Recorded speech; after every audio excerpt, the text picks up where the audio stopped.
তোমায় নিয়ে আমি কোনোদিনও লিখতে পারিনি। সাদা পৃষ্ঠা আর কলম নিয়ে বসেছি প্রতি দুপুরে। ভেবেছি 2 লাইন যদি লিখতে পারি তবে তোমায় বাঁধতে পারবো আমার ছন্দে।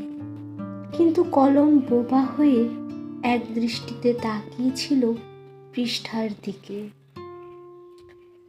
তারপর বুঝে গেছি তোমায় বাঁধা আমার সাধ্য নয়, সুরে ছন্দে তালে লয়ে কোনোভাবেই নয়। যে মুক্ত বাতাসে নিজের সবটুকু উজাড় করে দিতে জানে, যে অন্ধকারের আলোয় সুতো বুনতে জানে, যে নিজের মধ্যে ফিলিংসকে ধারণ করতে পারে, তাকে বাঁধা যায় না, তাকে বাঁধা অসম্ভব, তাকে বাঁধা কখনোই সম্ভব নয়।